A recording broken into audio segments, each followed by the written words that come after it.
Ladies and gentlemen, button pushers and wrench turners, welcome to another episode of Something's Broken.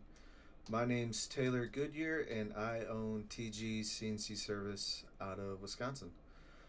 This week, my contractor and I were at the same customer all week. There was a lot of built up work that we were waiting on parts for, and we finally got all the parts finally rolling in. So we had three. We ended up working on three different machines. The machine that I was working on, I needed to rebuild a vertical turret lathe or vertical lathe turret, whatever, however you want to say it. I needed to rebuild the turret on it. It was leaking hydraulic oil, and it was becoming so significant that they were losing clamping pressure.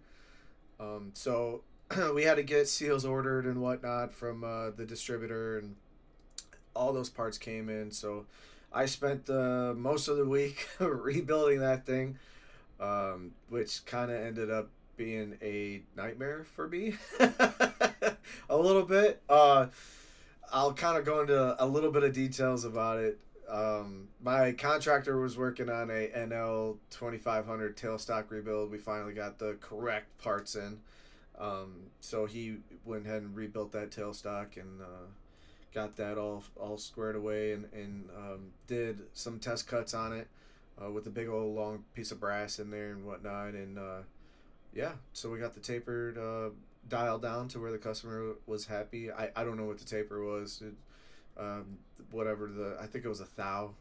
I think a thou over like 30 inches or something like that. So customer was okay with that. So my contractor, it was his first tailstock alignment. So he kind of needed to learn how much of a bitch it is to do that, because it sucks if anybody knows tailstock alignments and you're doing it with test cutting. It sucks and it gets tedious, and it regardless of how many indicators you put on it, it sometimes you can make the smallest adjustment and you won't see it on your indicators, but when you actually tighten the base down and do a test cut, you moved it a lot.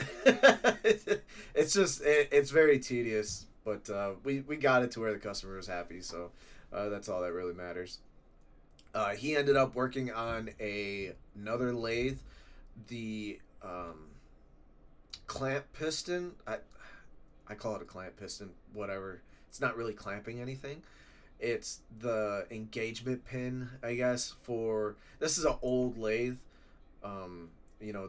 These old lathes with their old tailstocks, they use the turret to actually move the tailstock. So an engagement pin pops out and engages into the turret, and then basically you jog the turret, and that will move the tailstock with it.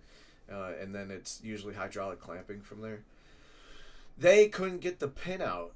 They didn't really know what was going on. So when my contractor finished the NL 2500, I asked him to go over and just take a look at it. Because I was still working on the vertical lathe, the turret rebuild. So he figured it out within like an hour. That they had a lip seal on it that was all kind of gunked up and had a bunch of chips and shit on it. So he just took that off, cleaned it, lubed it up, put it back on. They never had a problem, and it was engaging just fine.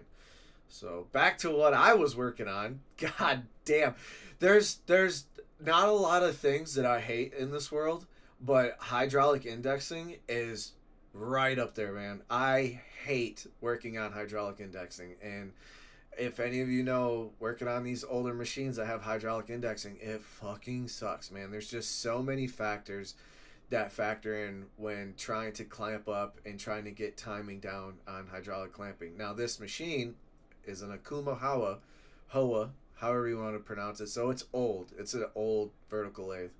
And I've never worked on one, but it has a fan of control, so I wasn't, shying away from it. And I didn't really know what I was doing. I knew what needed to be done, and I've rebuilt several model turrets in my career, so including hydraulic indexing. Uh, so I knew the basics. I looked at the parts list breakdown of it and just kind of got an idea of what all needed to come apart. And it really wasn't that bad taking it apart. It was honestly pretty straightforward. But I ended up taking it apart and putting it back together like 15 fucking times. So I became pretty good at it forcefully. I ran into so many problems and I was fighting so many problems. And the basically what it boiled down to is I couldn't get the timing of the indexing correct. Like I could get like two or three clamp ups, no problem, and then all of a sudden pocket 5 or 6 would miss, and you know, it I was like, what the fuck, man? Finally, I'm looking at the encoder because it was a Koyo encoder. I've never seen one of these encoders. I've seen the concept of the encoders in the field, especially on Doosan's, older Doosan's, but I've never seen a Koyo. But basically there is a input feedback on 8 different statuses that feedback from the encoder. And I hit up the distributor trying to find information on how it's set and what. Nobody could find me the direct info on how to set this encoder positioning, and I couldn't get the timing down. So I was like, okay, well, there's a certain setting that it needs to be on. So out of the 8 bits, certain bits needed to be active in order for it to know that it's at pocket 1. The customer has a sister machine across from it, so I was like, okay, well, this is almost identical machine. So I go over and look at that machine, and I look at the status inputs in the FANUC background to try to replicate my machine of what the input status is needed to equal when the turret is on pocket 1. So I took that information from that machine and then brought it over to mine and replicated it. Well, for the most part, it seemed like it was working correctly, but then I kept missing clamp ups. I was like, what the fuck, man? I didn't do anything differently. Like, I marked everything, took it apart, put it back the exact same way that I took it apart. I was like, what the fuck is going on? Well, I start looking at the encoder. I'm like, seems strange because the encoder is like kind of moving. I was like, that's not right, because if this thing moves prematurely, of course I'm going to miss a line on the indexing in the clamp up. So I take the base off, and underneath there's 3 countersink holes, and there's only 1 screw holding the encoder to the base. So this encoder is just like prematurely moving like this as it's rotating because it's not tight, and it's only got 1 screw holding it, and that screw came loose. Excuse me. So I was like, oh, okay, now it makes sense. So we had to find these little M3 countersink screws. Luckily, the local hardware store had them. So I put all new screws in, tightened the living fuck out of it, so I knew it wasn't going to move. And then I started getting better on the indexing, but I wasn't quite there. And I was racking my brain so much on this thing. I was getting so frustrated. I had to do a turret alignment on it, so I had to shift the couplings, the curvlet couplings, and I was able to get that, pretty damn good on the alignment. And it seemed like after I did that, I continued to miss index on maybe 1 pocket, and it wasn't consistent. It was intermittent, basically, indexing. So I could index all 12 stations, no issues at all. And then all of a sudden, when I tried to do maybe a full rotation, 2 or 3 times into the indexing, boom, I would miss index. I'm like, what the fuck is going on, dude? I was like, this thing was indexing just fine before I took it apart. What is going on? So I'm looking at the anybody that's ever done hydraulic indexing, if there's a lot of slop in the indexing itself between the 2 gears, or if it's belt driven, whatever, if there's a lot of slop, that'll cause you to misindex. Well, I took the hydraulic motor off for like the 30th time, and I pulled the drive gear off, and it's a tapered shaft. So I pulled the drive gear off, and the shaft of the hydraulic motor where the key goes into, it's all wore out. I mean, it's been opened up, so the key is just slopping inside of the keyway, and it's a parallel key, so it's kind of like taper with the shaft. I was like, okay, I get it. So I was like, all right, I'm gonna double check this and make sure that my theory is right. So I put the drive gear back on the hydraulic indexing motor. I put the motor back on, and I go to index and I slam the e stop, so that way it's down and it's trying to index, and I hit the e stop, and I grab the turret and I move it and I shift it back and forth, and there's so much slop in the index, and I was like, that makes sense. Now I know what's going on. So long story short, I talked to the customer. We kind of considered seeing if we could modify the hydraulic indexing motor. You know, maybe making another keyway on it, offset 180 degrees from it or something like that, because it's a taper lock. So as long as we have, you know, majority of the taper lock surface, that I think it would have worked. But they're like, nah, we'll just order a new hydraulic indexing motor. You know, it's like this thing's been crashed so many times. Like nobody was really surprised that I was fighting and seeing that much slop in the turret. And I tried to tighten that fucker down so tight, dude, on that taper lock, and it did not make a difference. I mean, once you put tool weight on it, and this, they were putting gigantic fucking boring bars on this turret, and so I put it all back together and I put it back on, and I had it working good. Like everything was working really good. I made it through like 5 full revolution indexes. Didn't have a problem. I was like, I let the customer know. I was like, listen, I'm not going to be surprised if this thing fucks up once you put tool pressure on it and put tool weight on it, and just be aware. Like, don't be surprised if it fucks up after I leave and you guys are trying to cut. And we did a cut, and the cut looked great, because before they couldn't even cut. They were losing so much hydraulic pressure that it was basically just the turret was just moving inside the coupling as it was once they put tool pressure on it. So it, it, it is what it is. I mean, I was it working before I took it apart? Yeah, kind of. But sometimes when you take shit apart and you put it back together, it never works the same way until you start replacing parts. It hasn't happened to me often, but every time that it's happened to me has been in hydraulic indexing. And it's just, you get slop or you get air in the motor and you can't get it out, and the drive gears have slop and the keyways are wore out. There's just so many factors that you're fighting that you have no choice but to start replacing shit, um, because you'll never get that slop out no matter what you do.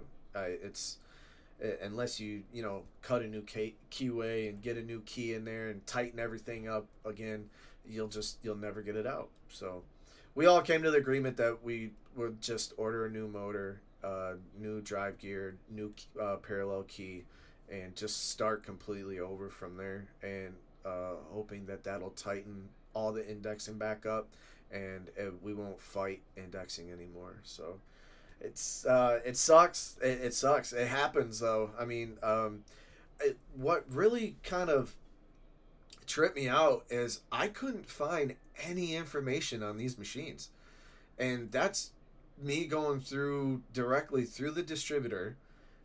The distributor sent me like 7 or 8 different procedures. Not a single one worked for this machine. So I basically had to figure out how to get this thing to work because nobody knew how to set it. And I hit up all my guys that I know that would possibly even know, and none of them had procedures. So it was kind of sucked. I went into it thinking like everything is going to be okay and I'll be able to find the information if I need it and whatnot, and I would be okay. But man, that wasn't the case, and that's not often that happens either.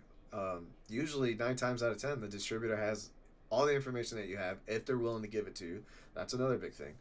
Um, but I was not expecting to just not be able to find the information that I was really looking for. Now, I got lucky because they had a sister machine, so I just replicated what the sister machine had, and it seemed to work the way that I needed it to work. So it you know it you run into shit like that, man. It's inevitable. You're gonna run into some shit like that. It sucks. It sucks, and sometimes you open up a can of worms, but you got to figure out how to work through it. That's I think that's a good mentality to have, but it can also get you into trouble. And you got to figure out a way to get out of trouble. Um, it is what it is. Now I understand, like, fingers were pointed at me, like, oh hey, this was working just fine indexing before you took it apart. Like, yeah, I understand that, but there's so many factors in that something could have changed with me just taking something apart. The slop could have been offset to one side, which I tried to offset it to the opposite side so the slop wasn't there. It didn't make a difference. So it numerous things could have came into play, but at the end of the day, the turret had to be rebuilt. I mean, there was no way that they would be able to run the machine with the turret the way that it was. So it happens. It is what it is, and we're gonna get it figured out. I have to get it figured out now. I don't have a choice. So I'm too deep. But no, it was frustrating. It sucked. Definitely racked my head, and definitely got pissed more than I should have.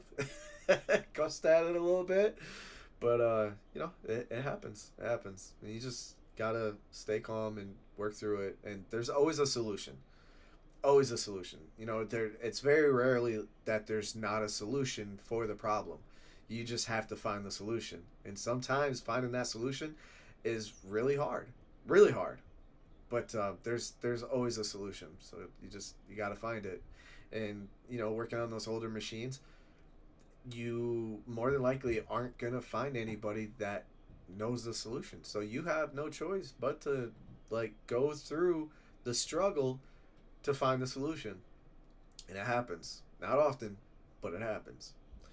So, next week, I am going to Minnesota to oversee a pretty interesting machine move. It is a massive Zeiss CMM that is in a 8-foot pit at this customer, and my customer in Houston bought it, and we are having Zeiss come in, but they want me to be there as well too. So the column on this thing is fucking massive. This is probably the tallest, biggest CMM I've ever seen in the field. I mean, the granite is just massive. It is massive. So it's going to be kind of interesting to see how it all comes apart. And having Zeiss come in, I think, was a very logical thing to do on my customer's part, because I don't have a lot of experience with Zeiss. Not saying I couldn't do it, but I just, man, if anybody's seen it, you would have been like, oh boy. I don't know if I want to touch that. So we'll get it figured out, though. We'll have a rigging team there, and it sounds like they already have an idea of how they're going to get it out of the pit, which is going to be really interesting to see. Basically, the Zeiss technician and myself are just going to be responsible for disassembling everything and making sure everything gets disassembled correctly and whatnot, and then see that thing get rigged out. So I'm excited. I've never seen anything like this before, so it's going to be pretty cool to see. So, all right, motivation time. So I have took some time to kind of contemplate on learning a new skill, and that is learning Spanish. And I recently came to the conclusion that I needed to get into a classroom in order to learn Spanish, because I struggle with retainment of things that I don't use on a daily basis. So I don't know if this is really motivational or not, But I think sometimes people can get bored or people can get stuck and just in life, and sometimes you just need to find something that you want to maybe do. You don't even have to fully want to do it, just something that you always thought about. Man, that'd be pretty cool if I did that. Why not do it? And that's kind of what I came to. um I just kind of, I've got so much going on in life, but I still got like a couple more hours left at the end of the day, and I was just kind of looking for ways to fill those last couple hours in the day, before going to bed. So I just have a full day, and I'm just busy constantly because that's what I want. Um, and I found that learning a new language was something that I've always thought about doing, but never really took the initiative of doing until now. And I'm about a weekend. I'm using Babbel, and Babbel's okay.